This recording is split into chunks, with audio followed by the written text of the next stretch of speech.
আপনি পেঁপে গাছের গোড়ায় ঠিক নিয়মিত যে মাসে একবার করে মাটি দিতে হয়, অনেক সময় বৃষ্টির পানি ঠিক মাটি ধুয়ে ফেলে।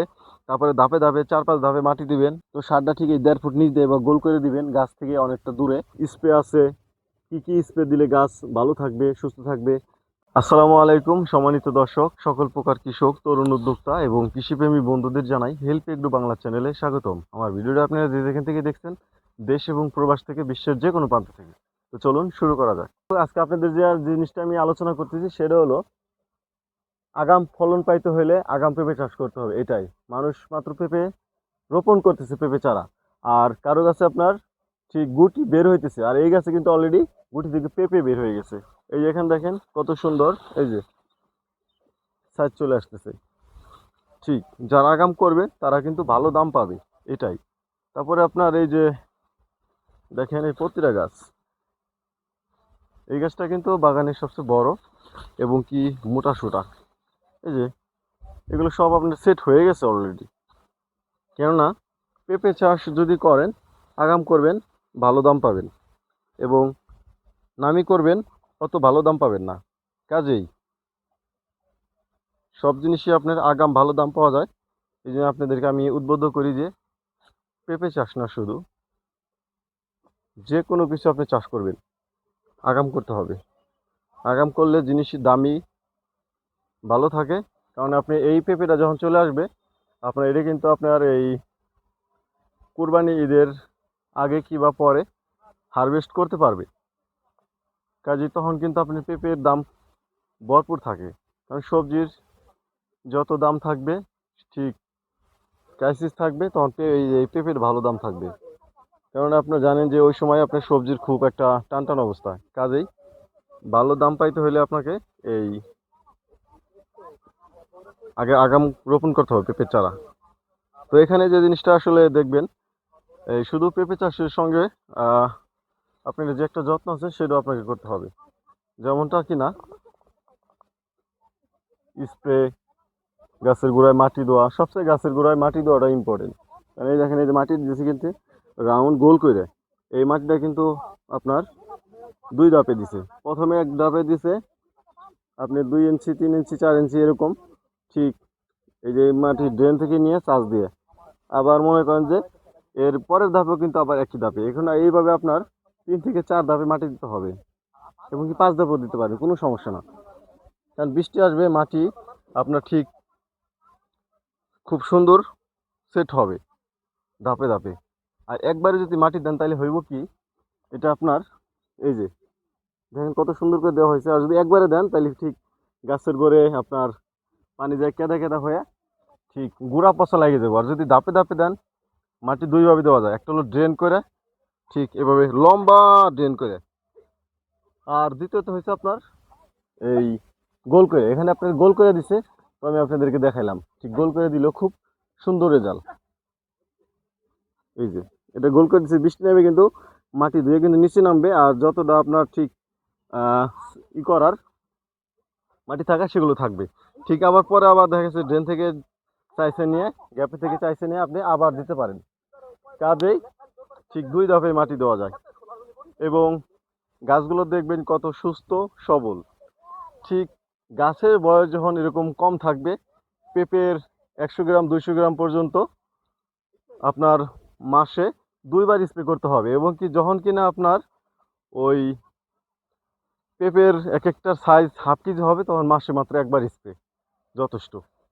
এই জন্য দেখালাম আগাম যদি পেঁপে চাষ করেন, তো ঠিক এরকম গুটি পেঁপে থেকে বের হয়ে ঠিক বড় হইতে সময়ের ব্যাপার। আর ভালো দাম পাইতে হলে আগাম পেঁপে চাষ করতে হলে আগামী লাগাইতে হইব, নামি করলে অত বেশি ভালো হয় না। এবং নামি গাছগুলো মনে করেন যে অনেক সময় তাপমাত্রার কারণে হিটে পুড়ে যায়, তো সমস্যা হয়। এই জন্য আগাম পেঁপে চাষ করবেন, এটা আমার রিকোয়েস্ট। সব জিনিসের একটা একটা নির্দিষ্ট সময় আছে, ঠিক সময় মতো করলে আসলে রেজাল্ট ভালো পাবেন। পেঁপে চাষ করবেন তার আগে আপনাকে পরিকল্পিতভাবে এই উদ্যোগ নিতে হবে, স্টেপ বাই স্টেপ কোন সময় কি করবেন। শুধু পেঁপে চাষ করলে হবে না। আপনি পেঁপে গাছের গোড়ায় ঠিক নিয়মিত যে মাসে একবার করে মাটি দিতে হয়, অনেক সময় বৃষ্টির পানি ঠিক মাটি ধুয়ে ফেলে। তারপরে ধাপে ধাপে 4-5 ধাপে মাটি দিবেন, এটাও একটা ই। তারপর আছে সার ব্যবস্থাপনা। এই যে আমি এখানে রিং দেখতেছি, ঠিক 1.5 ফুট নিচ দেয়। তো সারটা ঠিক এই 1.5 ফুট নিচ দিয়ে বা গোল করে দিবেন গাছ থেকে অনেকটা দূরে। তো যেহেতু শিকড়টা আপনার উঠেই কিন্তু এই জায়গায় দিলে পারে আপনার হবে না। তো শিকড়টা কিন্তু মেন শিকড় কিন্তু এক গাছ থেকে আরেক গাছ যায়, আরেক গাছের শিকড় আরেক গাছ যায়। অথবা আপনি ড্রেন দিয়েও দিতে পারেন। ঠিক সবচেয়ে ভালো হলো রিং করে গাছের গোড় দিয়ে রিং করে দিবেন। যেমন এই যে এই গাছটা আমি দেখাই কাছে, আপনি এখানে কিন্তু এই যে রিং করে দেখেন মাটি দিছে ঠিক গোল করে। তো গোল করে মাটিটা দিলে হয় কি গাছে একটা দেখতেও সৌন্দর্য আছে। যেমনটা মনে করেন যে আপনি চতুর্পাশ দিয়ে মাটিটা চাষ দিয়ে এনে দিতে পারলেন। আর ড্রেন থাকলে কি হইতো আপনার ওই শিকড়টা একেবারে ড্রেনের নিচ দিয়ে গিয়ে অনেক সময় কাটা পড়ে।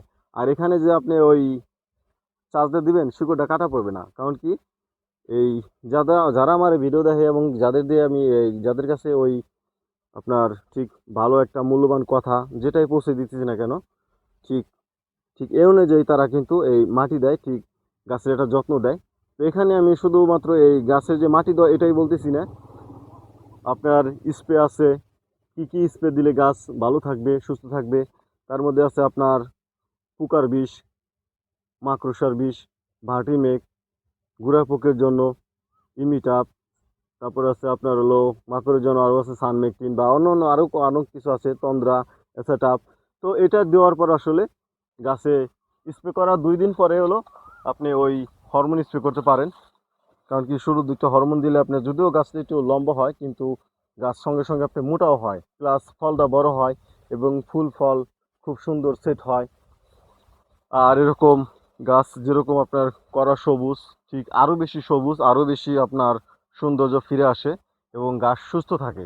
সেই ক্ষেত্রে আপনার ফুল ফল গুটি তো ঝরবে না, বরঞ্চ আপনার গাছ গ্রোথ পাবে। এই জন্য শুধু মাটি দেওয়া না, ব্যবস্থাপনা আপনার সব কিছু নিয়মিত থাকতে হবে। তারপরে আপনি এখানে আরেকটা জিনিস দেখতে পাচ্ছেন যে আমি আপনাকে এই যে এই দিকটা দেখাই, প্রতিটা জায়গায় এই দেখেন এই যে বাঁশ দিছে, তারপরে এই যে এখানে এই বাঁশ দিছে, গাছ মোটা তারপর বাঁশ দিচ্ছে। আর বাঁশটা আপনার অনেক সময় দেখি কি এই অনেক বড় 6, 7 ফিট 8 ফিট উঁচা করে বাঁশ দেন। ওই বাঁশের দরকার নাই। মূলত গাছের যদি নাকি আপনি এই ঠিক রাখেন, গোড়াটা যদি ঠিকঠাক মতো বাইন্ধে দেন যথেষ্ট। আপনি উপরে আগায় অনেক লম্বা করে আগায় বাঁধলেন, ঠিক ওখান থেকে ঝড়ে বাতাস কিন্তু ওই জায়গা থেকে সুইটা যাবো গা, উনতেই ভাঙ্গে যাবো গা। তো অতএব আপনি এই খুঁটি দিছে, খুঁটি কিন্তু এখন বাঁধে নাই, জাস্ট খুঁটি দিয়ে গেছে। এত ছোট গাছের ওইভাবে আপনার সমস্যা হয় না, লম্বা গাছের সমস্যাটা হয়। তো এখানে আমি যে জিনিসটা আর কি বলতে চাইতেছি, তো এরকম 2টা খুঁটি দিয়ে আপনি ঠিক এই জায়গাটা বাঁধবেন, এই জায়গাটা বাঁধবেন তো যথেষ্ট। আর গাছ আপনার ওই ভাঙে যাওয়ার কোনো সম্ভাবনা নেই। এই গোড়াটা হলো শক্ত, কাজেই আপনি ঠিক গোড়াটা বাইন্ধে দিবেন বা এই জায়গাটা বাইন্ধে দিতে পারেন, কোনো সমস্যা নাই। ঠিক গাছের 2 হাত উপরে বাঁধলেই যথেষ্ট, এতে আপনার গাছ ঠিক থাকবে। এখন আপনি ওই 7 ফিট 8 ফিট ঠিক গচা গাইরে বাঁশ, বাঁশের অনেক দাম, এই গচা গাইরে আপনি এই বাঁশ গাইরে আপনি অপচয় করলেন, কোনো লাভ নাই। আর যখন গাছটা আপনার ওই বড় হয়ে যাবে তখন কিন্তু গাছ এরকম গুড়া মোটা হবে এবং কি আপনার ওই সময় গাছের গছা দরকার হয় না। আমাদের এই মানিকগঞ্জ সিঙ্গার এলাকায় আপনার 1000-এর উপরে বিঘায় পেঁপে চাষ, শুধু এরকম ছোট বড় নিয়ে আপনি 1000 খানেক, 1000 বিঘা 1000 বিঘা 1000 বিঘার উপরে এই পেঁপে চাষ আছে।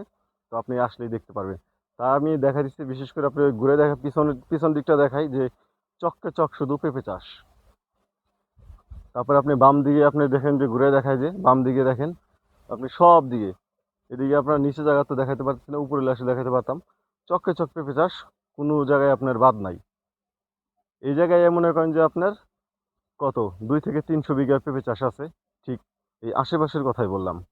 এরকম মনে করেন যে পুরাই আপনার এই 1000 খানেক বললে ভুল হইব, 1000 বিঘার উপরে পেঁপে চাষ এই মানিকগঞ্জ সিঙ্গার এলাকায়। বাংলাদেশের সবচেয়ে পেঁপে চাষ হয় এই মানিকগঞ্জের সিঙ্গার উপজেলায়। এখানে শুধু আপনার চককে চক পেঁপেই পাবেন। এক সময় আখ চাষ করতো, ও পেঁপে চাষটা খুবই লাভজনক এবং ক্যারিং খরচও খুব কম, ঢাকার পাশে হয়। এই জন্য পেঁপে চাষটা আসলে অনেক বেশি আপনার ব্যাপক হারে বাড়ছে দিন দিন। কারণ বিগত দিনের চাইতে এখন আরও বেশি পেঁপে চাষের আপনার এই উদ্যোগী। এই গাছটা দেখায় আপনার কত ছোট একটা গাছ, বিশেষ করে এটা দেখাই, এই যে আপনার মাটিটা আর এই যে আপনি ফুল দেখেন, এই যে ফুল, এই ফুল থেকে পেঁপেটা যখন ঝুলবে পেঁপেটা কিন্তু এই পর্যন্ত আসবে। পেঁপেটা এখান থেকে ধরার পর ঝুলে যখন আপনার 2-3 কেজি হবে, 4 কেজি হবে, এই পর্যন্ত এসে ঝুলবে। তো ঝুলার পর হবে কি, এখানে যদি আরেকটু মাটি দেয় তাহলে কি ঠিক আছে, মাটি মাটি সেম সেম যে পেঁপে। অনেক সময় বলি আমি যে গাছের 1 ফুট 1.5 ফুট উপর থেকে ধরে, আধা হাত উপর থেকে ধরে এরকম, কিন্তু যখন কি ধরার পর আবার এখানে পেঁপেটা নাইমে আসবো, ঠিক মাটি থেকে সুই সুই করবে। কারণ এই গাছটা দেখেন এই যে কতটুক গাছে ফুল আসলে, এইটুক গাছে আপনার ফুল আসে, যখন ফলটা আপনি 2 কেজি 3 কেজি হবে, আপনি দেখতে আসলে অন্যরকম লাগবে। কাজেই এটা ঠিক ব্রাহ্মণ প্রকৃতির এবং গাছের গোড়া থেকে ধরে। আর আপনাদের বারবার আমি রিকোয়েস্ট করি, পেঁপে চাষ যদি করতেই হয় আগাম করবেন। তো এখন আপনি পেঁপে রোপণ করতেছেন, আর ওই সময় আপনার এই মুহূর্তে আপনার পেঁপে কিছুদিনের মধ্যে হারভেস্ট করবেন। এই গাছটা একটু উপর থেকে ধরছে, তবুও কিন্তু আপনার রেজাল্ট খারাপ না। এই যে এখানে আপনি যে কটা পেঁপে দেখতেছেন, এই পেঁপেগুলো এক একটা আপনার 3 কেজি 4 কেজি পর্যন্ত হবে। এরকম এই গাছ না, প্রতিটা গাছে এই যে মাশাআল্লাহ ফুল ফল আসছে এবং পেঁপে বড় হওয়া শুরু হইতেছে। জাস্ট খালি এখন স্প্রে দিয়ে রাখলেই যথেষ্ট। আর এক একটা গাছ আপনি কি হারে সুস্থ দেখেন, এই যে কতটা বেশি ভালো লাগতেছে। এই জন্য পেঁপে চাষ যদি করেনি আগাম করবেন। আজ এ পর্যন্তই। নতুন নতুন ভিডিও নিয়ে আপনাদের সঙ্গে হাজির হবো। সে পর্যন্ত হেল্প এগ্রো বাংলা চ্যানেলের সঙ্গেই থাকুন। আসসালামু আলাইকুম।